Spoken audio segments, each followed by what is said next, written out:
Hello viewers, welcome back to MP Tech online channel. देखिए, आज की प्लेलिस्ट में हम सी लैंग्वेज में जो हम बनाएंगे एक क्वेश्चन सॉल्व करेंगे।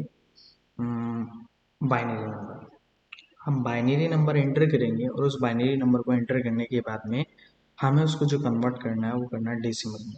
इससे पिछले जो हमने क्वेश्चन एक सॉल्व किया था प्राइम नंबर को कैसे चेक करना है, कोई भी एक नंबर एंटर करेंगे और उसमें हम ये पता लगा पाएंगे कि वो नंबर प्राइम नंबर है या नहीं है। वो इससे पिछला लेक्चर है। लेकिन आज का जो लेक्चर होगा वो हमारा बाइनरी नंबर पे होगा कि हम बाइनरी नंबर एंटर करेंगे और उसका डेसिमल फाइंड आउट कैसे करते हैं।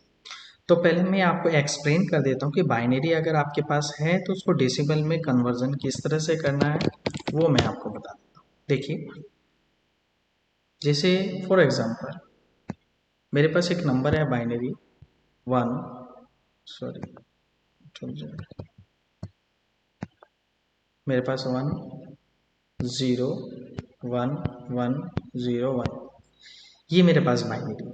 ठीक है, अब इस बाइनरी को अगर डेसिमल में करना बहुत इजी कॉन्सेप्ट है, ये नंबर सिस्टम में भी पढ़ाया जाता है। ठीक है, तो पहले देखिए, फर्स्ट डिजिट आपकी क्या है, 1 है। इसका बेस कितना होता है, 2 होता है। बाइनरी का जो बेस होता है वो 2 होता है, ये तो आपको पता है। और इस 1 को छोड़ करके जितना आपका डिजिट बचा वो पावर में 1 2 3 4 5, वो 2 की पावर 5 हो गया। फिर नेक्स्ट डिजिट क्या है, 0 इंटू बेस कितना है, 2 की पावर 4, प्लस फिर 1 इंटू 2 की पावर आपका कितना हो जाएगा, 3, प्लस फिर 1 इंटू 2 की पावर कितना हो जाएगा, 2, प्लस फिर 0 इंटू 2 की पावर कितना हो जाएगा, 1, प्लस फिर 1 इंटू 2 की पावर 0। इसे थोड़ा सा इधर कर लेते हैं, 0 इंटू 2 की पावर 1, प्लस फिर 1 इंटू 2 की पावर 0। अब देखिए, 2 की पावर 5 का मतलब कितना होता है, 32 होता है। प्लस ये 0 से मल्टीप्लाई होकर 0 ही हो जाएगा। 2 की पावर 3 का मतलब कितना हो गया, 8 हो गया। ठीक है, 2 की पावर 2 का मतलब कितना हो गया, 4, ये 0 हो जाएगा। 2 की पावर 0 मतलब 1, 1 की मल्टीप्लाई 1 में करा तो ये आंसर इज 1 होगा। 32 और ये कितना हो गया आपका 40, 44 और इक्वल्स टू आपका आंसर आ गया 45। तो हम बाइनरी नंबर एंटर ये करेंगे और हमें आउटपुट ये मिलना चाहिए।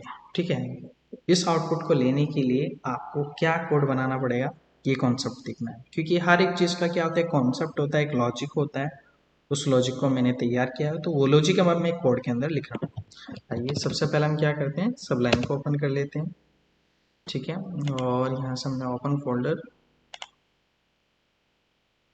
Code C programming open folder. ठीक है, ये हमने यहाँ पे क्वेश्चन सॉल्व किया था, प्राइम नंबर।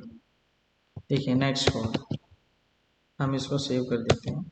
हमने कर दिया mk8.py। तो सबसे पहले तो वही आपको हेडर फाइल है, नहीं सॉरी py नहीं, हमें करना है इसको .c, क्योंकि पाइथन का कोड नहीं है, सी लैंग्वेज का कोड है, .c। और इसको दोबारा से यहाँ से बंद करके दोबारा से ओपन, यहाँ से बंद किया, यहाँ क्लिक किया, hash include studio input output .h। ठीक है, यहाँ पे आपका मेन फंक्शन आ जाएगा बॉडी। उसके बाद आपको इंटीजर टीजर टाइप के अंदर बाइनरी नंबर के लिए एक वेरिएबल ले लिया अपने बाइनरी नंबर। ठीक है, रिमाइंडर भी चाहिएगा आपको और डेसिमल जो हर वैल्यू ऐड करना है, हर एक नंबर को ग्रोथ में रखना है। तो मैंने उसको मल्टीप्लाई हर बार उसको 2 से मल्टीप्लाई किया। ठीक है, पावर की वेग में। और उसके बाद हमें इसको प्लस भी करना है। उसके बाद हम यहाँ पे हमने प्रिंटअप पे क्या है बोला, इंटर एनी बाइनरी नंबर, कोई भी आप बाइनरी नंबर यहाँ पे एंटर करेंगे। और मैंने यहाँ पे स्कैन अप, यहाँ पे %d और %, यहाँ पे हमने दे दिया यहाँ पे नंबर। ओके, उसके बाद अब हम क्या करेंगे, उसके बाद हमने ये बोला कि वाइल जब तक आपका नम ग्रेटर है 0 से, ग्रेटर होगा 0 से, तो उसे क्या करना चाहिए, उसे ये करना चाहिए कि आपके पास जो रिमाइंडर है उसका टेंस रिमाइंडर निकालते हैं। Reminder equals to num module 10। Okay, उसके बाद आपको क्या करना है, रिमाइंडर निकालने के बाद में आपको क्या करना है, डी निकालना है। तो डी निकालने के लिए जितना हमारा रिमाइंडर है उसका मल्टीप्लाई, जैसे हम यहाँ पे देखें, हम यहाँ पे मल्टीप्लाई कर रहे हैं 1 इंटू 2, 1 2 0 इंटू 2, ये पूरा एक प्रोसेस मैंने लॉजिक तैयार किया है। तो हमारा जो रिमाइंडर है उसको उसका मल्टीप्लाई है। उसके बाद नेक्स्ट हम क्या करेंगे, यहाँ पे देखो हर बार 1 है ना, कभी 0 लेगा, फिर 1 लेगा, फिर 1 0। तो इसी तरह से रिमाइंडर कभी 1 आएगा, कभी 0 आएगा, कभी 1 आएगा, कभी 0 आएगा, ठीक है। उसके बाद हमने डेसिमल में क्या करा, बाद में देखा होगा कि जैसे मल्टीप्लाई किया, मल्टीप्लाई करके हमने इन दोनों को ऐड भी कर दिया। तो ये हम किसके इक्वल मान लेते हैं, डेसिमल के इक्वल। तो डेसिमल प्लस आपका यहाँ पे डी के इक्वल हो जाए। उसके बाद में नेक्स्ट आपको क्या करना है, नेक्स्ट आपको क्या करना है कि आपको ये पावर इस तरह से, पावर जो ग्रोथ में देख रहे हैं ना आप, ये पावर इस तरह से ग्रोथ में देख रहे हैं, लेकिन यहाँ तो मैंने डिसेंडिंग ऑर्डर में किया है, मैं इसको यहाँ से असेंडिंग ऑर्डर में लेके चल रहा हूँ इस तरह से। तो यहाँ पे हमने क्या किया, j इक्वल्स टू जे का मल्टीप्लाई आप 2 से कर देंगे, और उसके बाद में नम को इक्वल्स टू आप बाइनरी नंबर को आप अपडेट कर देंगे, बाइनरी नम को अपडेट कर देंगे, ठीक है। Equals to binary num divided by 10। उसके बाद यहाँ पे भी हम बाइनरी नम कर देंगे, बाइनरी नम, और यहाँ पर भी बाइनरी नम। अब इसके बाद हम क्या करते हैं, इसको एक बार हम आउटपुट करके देख लेते हैं। तो इसको प्रिंट करने के लिए हमें प्रिंट ऑफ यहाँ पे %d कॉट, और यहाँ पे हम प्रिंट कर देंगे डेसिमल की वैल्यू। तो हमारा जो बाइनरी नंबर था वो क्या था, 101101, ठीक है। तो मैं इसको पहले कंपाइल करता हूँ। तो पहले मैं इसका यहाँ से इसको ओपन कर लेता हूँ। उसके बाद यहाँ पे mk8 gcc mk8.py, सॉरी यार .cm, क्या कह रहा है, बाइनरी नंबर गलत है। तो इस नंबर वेरिएबल तो बना ही नहीं है, तो मेरा जो नंबर है वो क्या है, बाइनरी नंबर है, ठीक है। अब इसको हम यहाँ पे दोबारा से कंपाइल किया, ओके, कंपाइल हो चुका सक्सेसफुली, कोई एरर नहीं है। अब मैंने ई प्रेस किया, मेरा बाइनरी नंबर है 101101। व्हाट इज दिस, आंसर 4 क्यों है, क्या इशू है। ओ, मैंने यहाँ पे रिमाइंडर इंटू 1 कर दिया, तो यहाँ पे आ जाएगा आपका रिमाइंडर इंटू रिमाइंडर नहीं, यहाँ पे हम करेंगे जे से मल्टीप्लाई करेंगे, ठीक है। दोबारा से चलाइए, अभी मैं एक्सप्लेन करूँगा ये मैंने क्यों किया है, ठीक है। 101101, देखिए 45 मेरा आंसर। अब मैं इस कोड को पेंट ब्रश में लेके जाता हूँ, इसको एक्सप्लेन करता हूँ आपको, ठीक है, ये वर्क कैसे कर रहा है ये देखिए। मैंने यहाँ इसको पेस्ट कर लिया। अब देखिए मेरे पास नंबर क्या था, 101101, ठीक है। और मैं इस नंबर को एक बार कहीं और कॉपी कर लूँगा, जिससे कि मुझे देखने में इशू ना हो। देखिए मेरे पास ये नंबर है कंप्लीट, ये पूरा कंप्लीट नंबर 0 से ग्रेटर है, तो यहाँ पे अगर देखा जाए तो कंडीशन इज ट्रू है, ठीक है। और जब इस बाइनरी नंबर का आप 101101 का आप रिमाइंडर फाइंड आउट करेंगे 10 से, तो आंसर इज विल 0, आंसर आपका 0 आ जाएगा, ठीक है। उसके बाद नेक्स्ट क्या है आपका, यहाँ पे रिमाइंडर की वैल्यू कितनी है 0, और जे ऊपर आप में कितना है आपका 1 है, तो इसको मल्टीप्लाई करेंगे तो ये आपका 1 हो जाएगा, ठीक है। सॉरी 0 हो जाएगा, 1 नहीं होगा, क्योंकि हर एक नंबर को मल्टीप्लाई करने पर वो 0 के इक्वल हो जाता है। उसके बाद में डेसिमल अभी आपका 0 आया है, डेसिमल अभी आपका कितना है 0, ठीक है। सॉरी गलत कर रहा हूँ मैं भैया, रिमाइंडर भी तो कितना है, रिमाइंडर यहाँ पे देखो लास्ट की डिजिट क्या है, 1 है ना, तो 1 ही तो आएगा, क्यों गलत करवा रहे हो। और यहाँ भी 1 ही रहेगा, 1 इंटू 1 होगा। और डेसिमल अभी आपका कितना 0, इस बार डी मेरा कितना है 1 है, तो आंसर इज 1 होगा। जे की वैल्यू 1 है, 1 का मल्टीप्लाई अगर आप 2 से करेंगे तो आंसर 2 रहेगा। और इसके बाद में मेरा नेक्स्ट जो बाइनरी नंबर बचेगा 10110 ये बचेगा, क्योंकि मैं इसको 10 से डिवाइड कर चुका हूँ। फिर ऊपर जाके चेक होगा क्या ये वैल्यू ग्रेटर है 0 से, ऑफकोर्स ग्रेटर है 0 से, और यहाँ वैल्यू अपडेट हो आएगी, तो इसका रिमाइंडर निकालेंगे तो इस बार कितना आ जाएगा 0 आ जाएगा। रिमाइंडर मेरा इस बार कितना है 0 आया, और जे मेरा नीचे कितना हो चुका था, मेरा 2 हो चुका था, इसका मल्टीप्लाई करके 0 ही आ गया, ठीक है। डेसिमल 0 है, और ये पिछला वैल्यू ये 1 ही रहेगा, ठीक है। इस बार जे मेरा कितना हो चुका है, यहाँ पे 2 का मल्टीप्लाई 2 में करा तो आंसर इज 4 हो जाएगा, ठीक है। फिर हमने इसको वैल्यू अपडेट किया, तो यहाँ से 1 यानी कि 0 हट चुका है, क्योंकि डिवाइड करने पर ये मैं आपको बता भी चुका हूँ। और ये वैल्यू मैंने अपडेट किया, क्या ग्रेटर है 0 से, ग्रेटर है 0 से। अगर आप इसका रिमाइंडर फाइंड आउट करते हैं तो आंसर विल 1।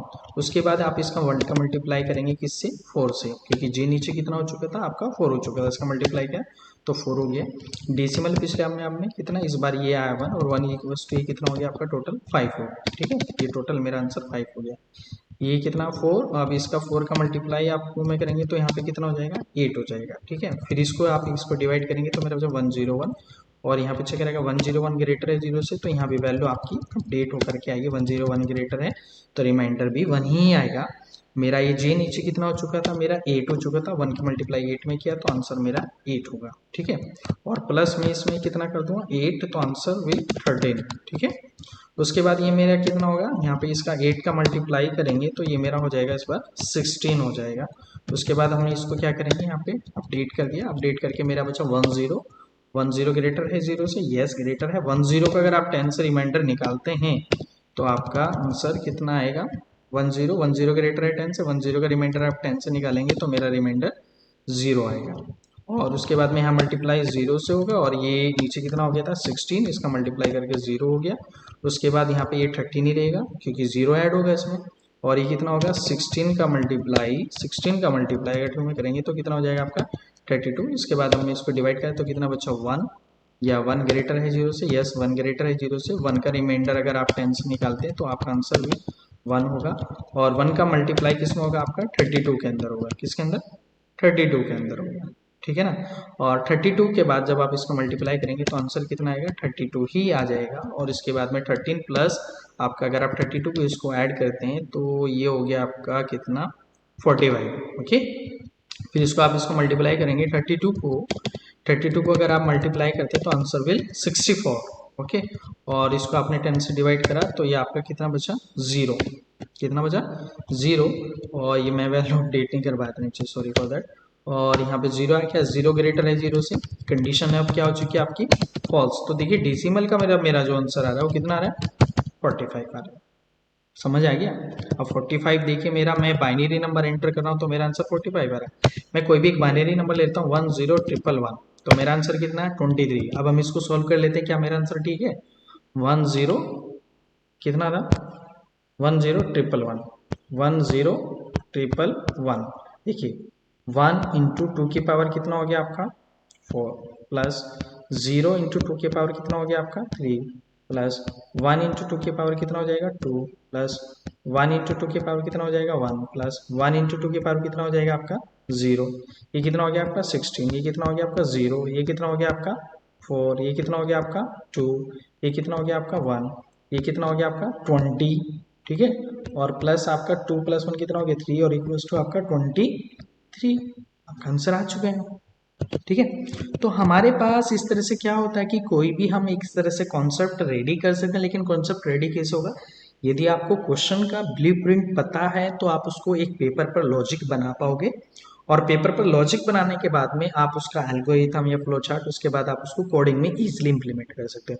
ये मैंने रटा हुआ नहीं है, ये मैंने प्रैक्टिस किए हुए हैं क्वेश्चन को। आप जितना प्रैक्टिस करेंगे उतना लॉजिक क्लियर होगा। प्रैक्टिस कैसे क्लियर होता है वो मैं आपको बता देता हूँ।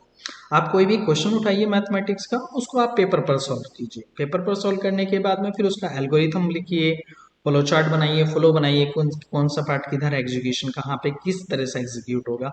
उसके बाद आपको ईजिली आप उसको कोडिंग में इंप्लीमेंट कर सकते हैं। और मेरी ये जो प्ले लिस्ट चल रही है मैंने इसके अंदर एल्गोरिथम और फ्लो चार्ट आपको बताया हुआ है, उसमें आप देख सकते हैं। ठीक है, प्लेलिस्ट के अंदर लेक्चर 1 और लेक्चर 2 और लेक्चर 3 जो सी लैंग्वेज की जो प्लेलिस्ट चली है आप इस लेक्चर 1 और 2 3 देख लीजिए, तो उसमें आपको लॉजिक पता लग जाएगा मैंने कैसे एक्सप्लेन किया हुआ है, कैसे ब्लूप्रिंट रेडी करते हैं, तो वो उससे आपको क्लियर हो जाएगा। वो आप इसको जरूर फॉलो कीजिएगा प्लेलिस्ट को। ओके, आई थिंक आपको लगता है कि मेरा वीडियो अच्छा लगा है तो इसको प्लीज़ आप इसको ज़्यादा से ज़्यादा लाइक कीजिए, ज़्यादा से ज़्यादा शेयर कीजिएगा। यदि आपको कोई डाउट है तो आप प्लीज़ आप मुझे कमेंट कर सकते हैं, कॉन्टैक्ट कर सकते हैं।